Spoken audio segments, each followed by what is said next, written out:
was my local radio so I was informed.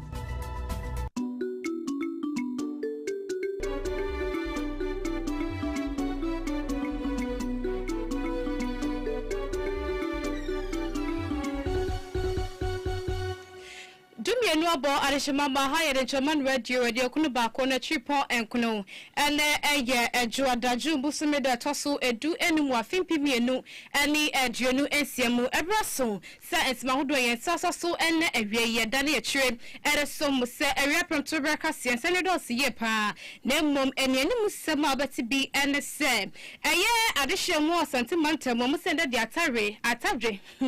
Wamate I read dead news say Wamo Adia tuja achemchese vacuum track bi abampatemu ababwa ama ahunidie pa atimi akoso ewo ho enzima proyement mensimu menuka saidie etu akasa ama nipa ba ko omususo egalamse neti ya no monsiru saso na mwashebedwani sami ewuku dia tuja achemchese 24 hour economy no wama omode ba akra na so mu hunu so yera samwa abugina ponso kirema enjuma eni o maiga na dodo na wode so mbone boy ndisi aban Abusian sama wudro bika wenhu na ya bonne beda ye de asom se erapam to brakasie na eyabofo bi adaroma na aso yasene ato simani bi ede amanyanu benu a wote yenka ewo fidikasie so bibini toma plus ka ho bi sanso na Big Joe Paint Enterprise that's cool boy ye chidoma Richland catering services and soka home special ice natural mineral water Virgo Target electricals and home appliances so munyina aka abofo ne ho agye mienu mimidi edemame akosia ako mene Mame ama eduwa ensamno enchiremu eni yefri nsam na se ewo eye enzimai proyemensimu arehu sem na firi wo ba ne nyina ne se NIMOS eye National Anti-Illegal Mining Operations Secretariat ena cheso mo kwa apuro ewo chese galamse site ahodo na se no mo person mo hu se galamse fo no muguso edi dwuma na so mo ndi dwuma na intense mo ene ma mo ya de abo maya no no abayi ba so no pass enkofo ikoya woye omo say omunko galamse site ahodo wo bibia da wo chese wo tufu magudi a emfri my kwaso nom na le so mama mrane ne dipa eno ka mo bi na enzima epoyemensi mo say no ado mo su kopie mo ho a omugusu di do mo dwuma na mo pie fri kwaye mo pe eno mo sabrante bi dirimi ka pie fri kwaye mu a omugusu ye galamse ni ewa na opege etu ade so mo sani tu ma nam so abrante etu ekaka na woti ya no mo se nenye enzima epoyemensi mo de ti fo mo de no mo so mo makwaye kura me no ka say Charles Ejiri ejina ho or to say amayen na mostly na inde oye eneda around between 3 and 4 na da ba semi osi mostly na inde tebeka ya NIMOS system yorokesi weji oye new head ono na order start in ejuma oye SK apia na weji no order otum osesa oye umana na ka kadabo a order won ye ejuma na oji we na afiwo na ono so de na men order godo na we being the weekend you na we started there what patrol na what share oye mbia wobotu waye na eba oye elembele zone na ego new person commander for ono order no koto no today ewo patrol ewo Adamos concession lodo na concession wo friend AU fell e kwa na dama asanisi okudru dama concession lodo anene men where nimpa oye 10 okudru one na today galamse fu bi a wo around that was so no wodidi eya na we gbewa Adamos one concession lodo wodidi wo do wo huna na wo gwane na eba Adamos a wo so wo security men a wo so wo patrol na under one na Gwanan security men na wada oye Adamos anono ebien na what na motor do nti won hu there this particular guy you see oye bush ho epe par kwanu mu no na wo sane etru won go no there we to work ko gbewura oye Adamos wo concession no na open them security men wie no we to wo motor wo kwai wo kwai na ikromafo oye asemisi wo kodi a wo fo ho salma no wo oye Nzema east wara owo hu there oye emi dawono na benti a wowo sama ho wakama no do wode no kwa kopto oye police station a owo sama ho na we started there warrior demonstration na de there oye na more so for abebuku when you pass. Any my tension rise pa. Now 9 months so far, no work patrol. What try there? What share various places I will be to one start to wage juma. Now why you juma no? What say as some also work a coupe more our farmer police station. Now work a coupe one. Abra kumafo ne nkunku wa wo what say the 9 months for abebuku when we na wo bo chimku boko ekogu wa there a police for no mpo omma pana ntum wa den one bro 9 months for na bo be sibiare nsi eyi ma divisional commander order oye elebre divisional police command oye superintendent mama mu ono obesene ọkọ onye extra men another reinforcement kwe ko pay bo ho weye ya wo kame nkọfu ni nara down eyi ma wo bo wo yi oye 9 months fu ni free oye fa mo fu mo ko wo bebi a wo boko me yo ka se siara no 9 months factual wo statement police fo no nge anape nara wa ka there what a statement no what bebi o fina eyi in 9 months do so as at now security fo na wo board amabra no so one na we tu wa statement and that the most all the automobile statements and as at this morning when you say the statements be other bad now so a police phone another divisional command na there woni pa wotso amaneboyi efri nzima epoyemen sim watoyemantamu emaye Charles Ejiri Absia ye free atoye mantemu awramu ewa santimantemu na wama mu ho no na ebo sei na nyina ene se masini na wo ho no mu de ma bebre egwa kwama ebababo pa ama efia ate atete ewa santimantemu ne patamu nyina no omatumi asore asi anoye pa na wamu echemkire se wamu ni city expert group wamu no dwumakuo bi omoboam ema yesiesie patamu kromu mba hwate fa pa na ni nyinachi no wo di vacuum super truck CB ati wo mu agumonte so ene de nenam kwaso ene efuturo na afenwura bi ene nenam yakwaso bia no wo mu de prapra ewo asantimantem ho eba sa no ena ye twipiri wo ma wo mu wo kro ni bi so ene ne wo twetwe nkomo ebisa se aso sa vacuum truck ya beba bo pa na se emwa omo so e de ne gia general wa 2 ye pa e di wada se beba papa esa se efinti e kana se bi so to yiri fa santimantem fo se ya na sake ya bana sesima bia no ebete se wura ma what find dia ebe ya dia dodo entomu de ose eni enije agesa ade so ofenso tata pa Oh, machine again. I can't up and the tea walk on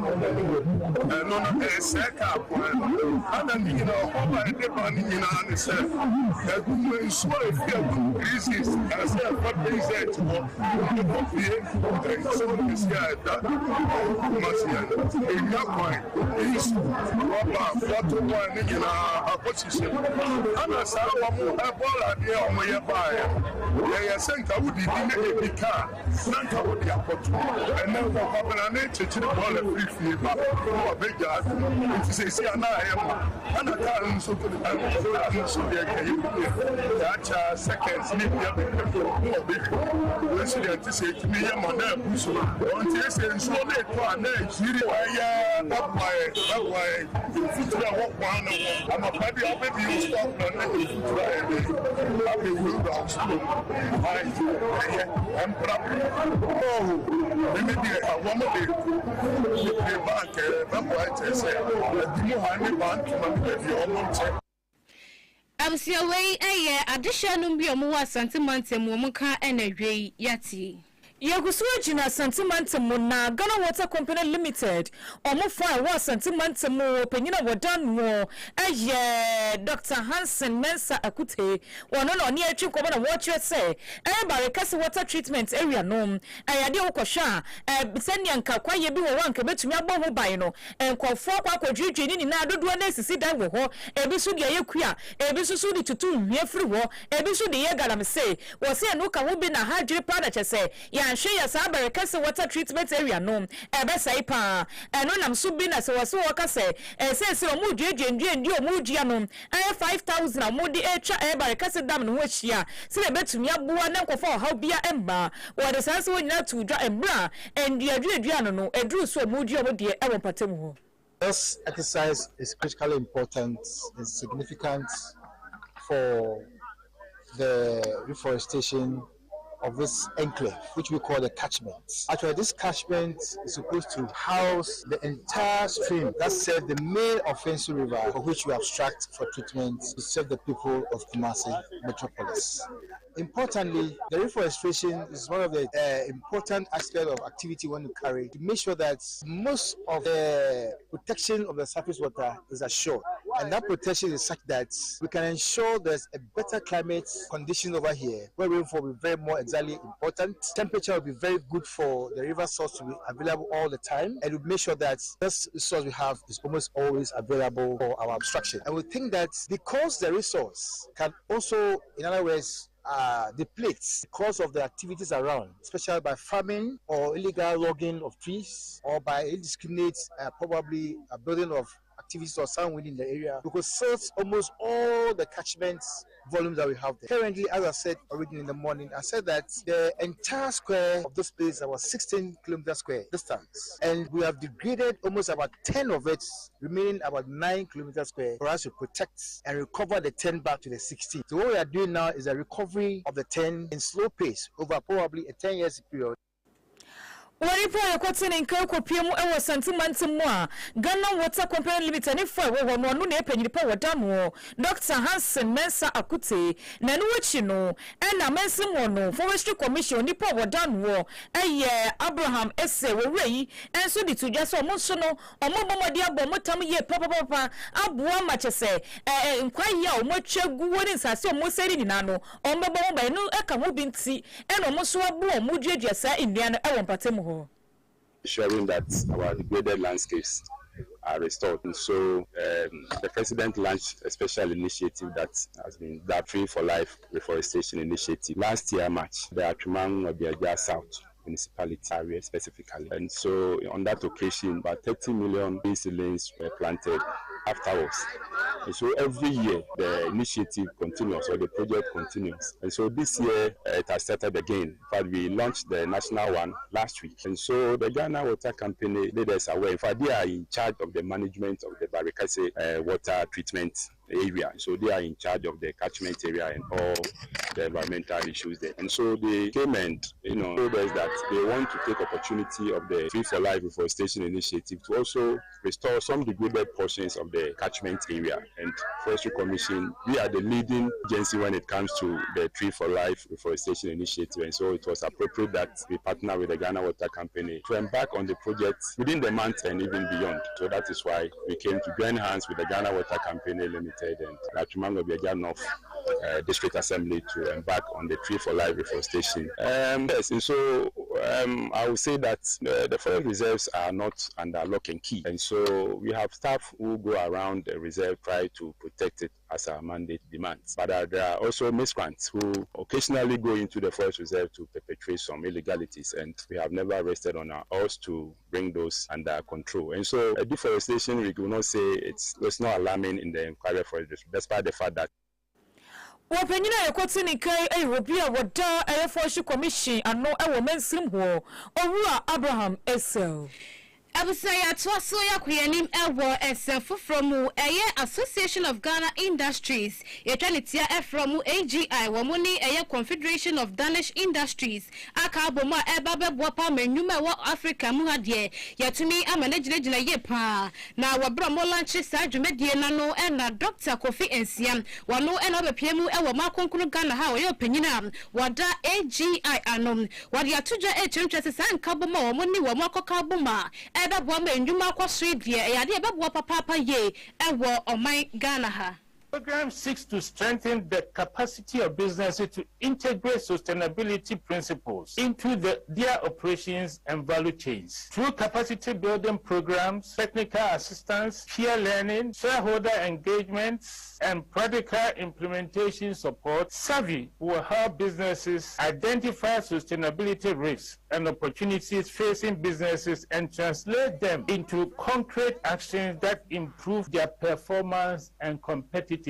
For AGI, this initiative aligns closely with our mission to promote vibrant and globally competitive industrial sector that contributes meaningfully to Ghana's economic transformation. As the voice of industry in Ghana, we have consistently championed initiatives that support resource efficiency, climate resilience, responsible business.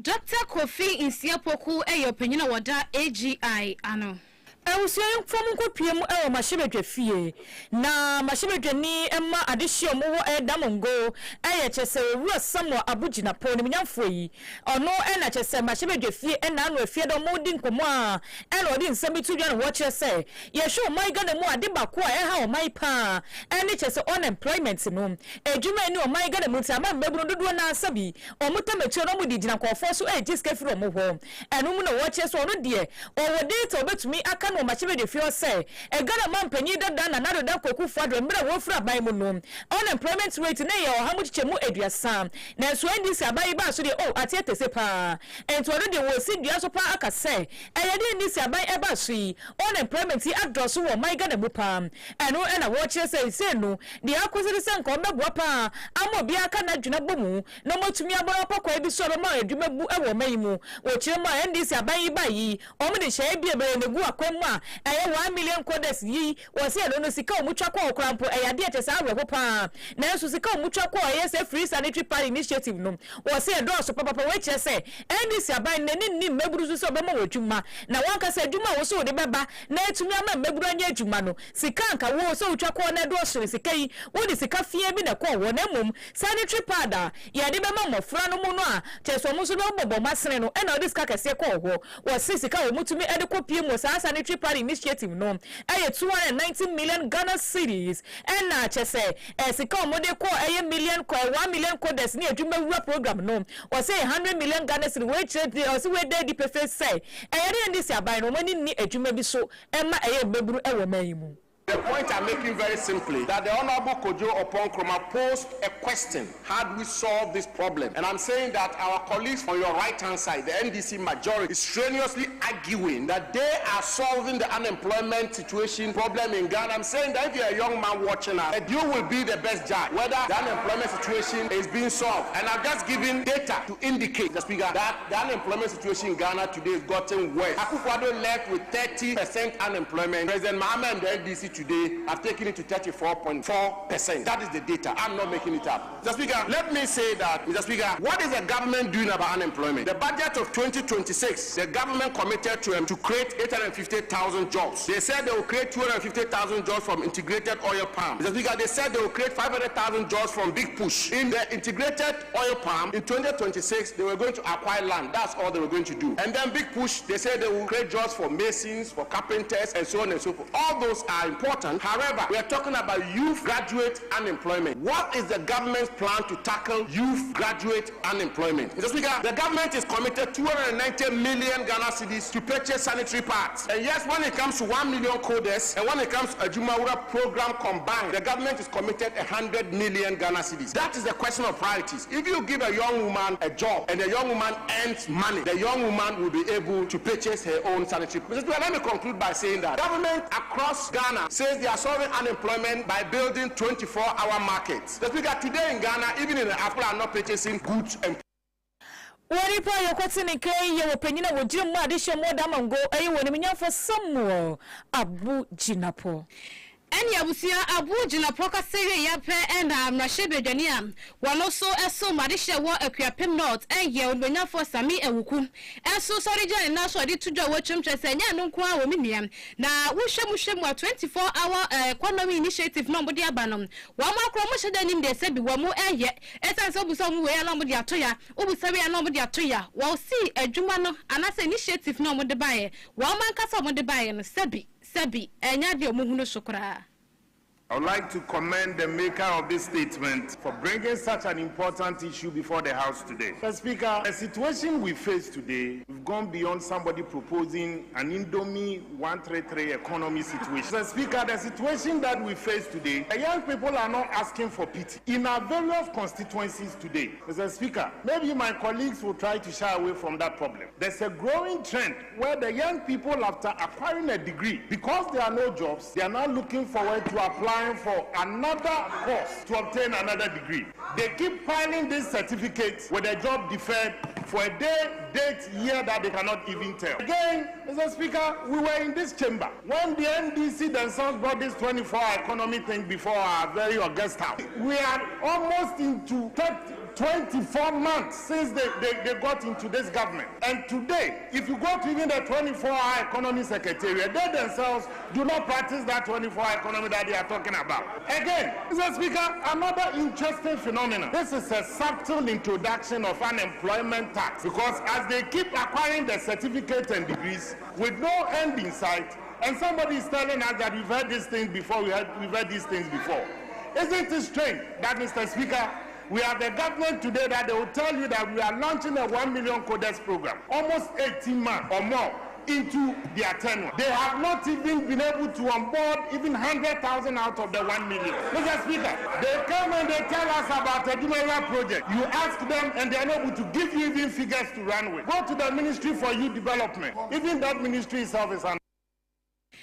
Abusia ene way am rashebe dwene osoma de hye wo akuapem north onimanya for sami ewuku ne nsem eno no na mekanfo eye bibini toma plus edupei ene de ama ene we seba ne se osa wo yefrunku na ya pa dia na wakotwa scandal kuta pem aka cho se osa ena etiti wabrabo sa dia na wapedrei echi kwan na watobi abobo ede anom bibini toma plus no ene edrenu edi na wo so de anopa woni hwe so de bia na obofro na mbia na yo basa sana hwehwe dupei echi kwan na tobi na boboma me na ope bebi obetobi ato anasa obetobi mpono ma ne nyina no bowramu ewo bebi ye tondro ewo Ghana fa na wiase bebia no okwa de osime to bibini to ma plus no ani adroni din ye beyi bi ede ama ope chechemu bi asini bi die ya 0541 337816 and I say 0256431200 bibini to ma plus 4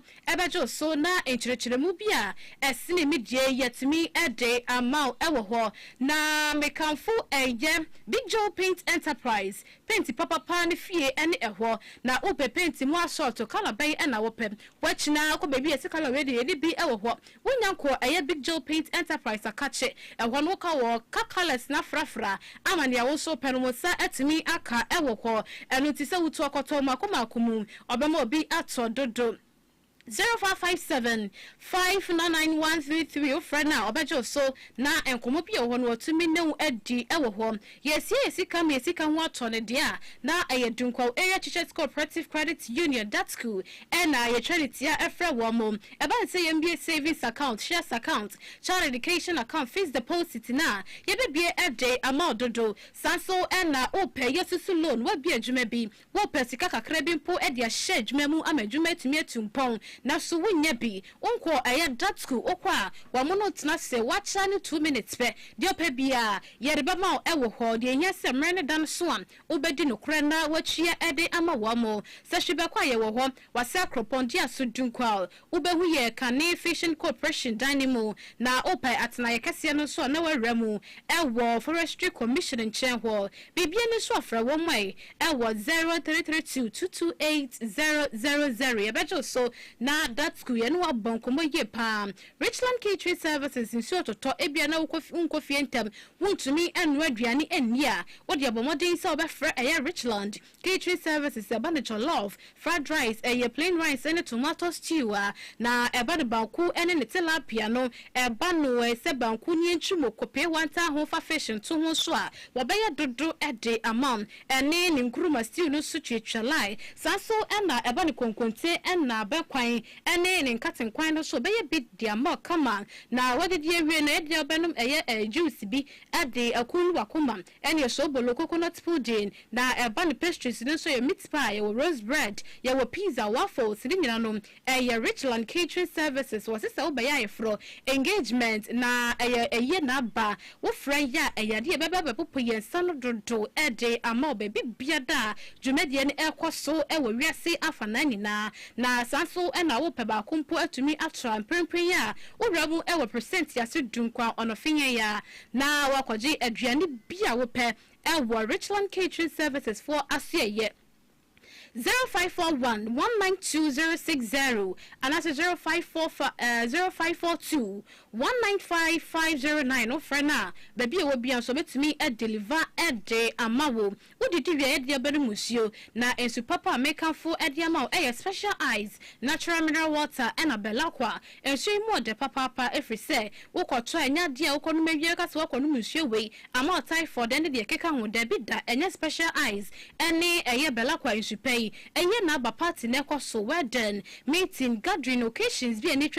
nipa etrashia mu ewo hɔ no wo pensupa ede anwo a wo de na what wani fine prako eye special eyes natural mineral water ensupai na medi ho danse akanfo ede amam wo dunkwa ho se na ensuye wo pebi ato a anase wo pebi mpo atu akoton a eye nipa ba ko pe enchen ma akosia prince nchen na obenya ensuye bi atumi ato na owo BOT wo kwa wo so hwehwe leader butcher drugstore no oban ye pa na waje wo so de ewo ho 0545805261 offer no ewo ema we so a obajo so na ensuo no dodro bi a wo pe no watumi ama obi ato adara ma yeto so ewo area pamtore kase ni mu emerpam wo mamaka adansidie ye de beto so amamo Ensuyentu so na efamokopiem ewo Ghana mampani na bedi akire asoye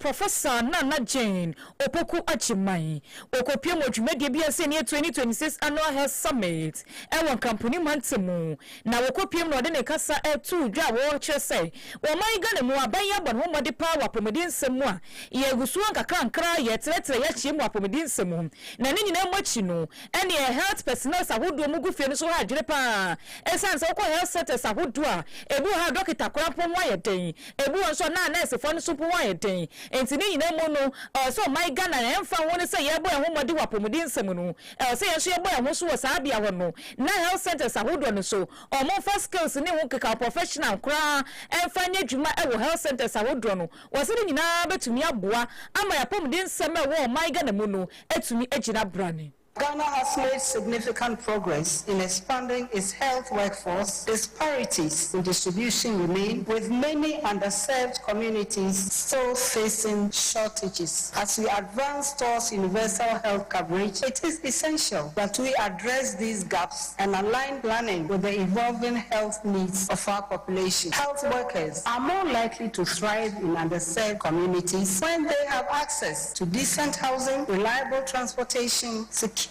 and essential amenities. This calls for collaboration across government in the form of relevant ministries, departments, and agencies, deepening their intersectoral coordination to create conditions for retaining professionals where they are mostly needed. Achieving universal health coverage and advancing the goals of the Accra Reset on Health Sovereignty require collective efforts. Government must lead. The health sector must innovate and deliver. Local government must build livable communities. Other sectors must align infrastructure and service, and development partners must support national priorities. Universal health coverage will be Mame yakwatini nke Ghana nyina de hye mame Ghana mampani abedi akire Professor Nana Jane Opoku Achimai. Vego target electricals and home appliances ho na yesi dan e de amadokotafo ene anesefo atenemu ahwe yade wade a na yakwaje yakade ni na ewo ho na se eba no meter box one way gang all gang ni nyina benya bi e de amount cables etrod ceiling and standing fan and so a Vego target electricals and home appliances ye benya bi e de amount do wo pe eye do papa ne bo so eda form de na do wani akyeremu ewo ho na besi dai wo penia mani akade aboa maye tumi pagya dan so we say dia na eye Vego ena tese wodi wani ekyeremu ewo ho eba no school bag nkwada de empanyide de obenya bi ewo wo mo ase eye ho ye wo eye ayamfree ye ni old ayamfree pakasiem ena edi enhwene mo pepepepe asa wutu nan afree eye mines gate ekwaja ma kwan so salon eho ena Vego target electricals and home appliances ye di yejuma ewo ho 0545 501-710 and I say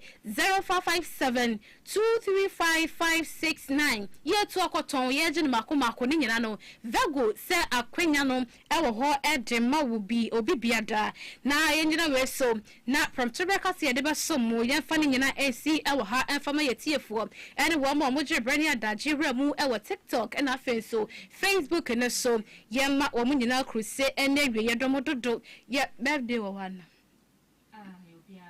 ayo ya share so na lunch cafe atwa so ye be sorry so na mema eye me ba ketwa me ba ketwa me dinka wo no eye Zurika Techua me mo happy birthday why nyame ensure ene na wonya afi ba ko pepepepe nyame ensure no yo kese na woni so ade huni na wo de ba asase isu no entumi embremu Zurika me do bebre mam Techua nyame ensure why me so na ndra da ya me so me ba birthday kwena kosua kuna masanti ai what is 6 years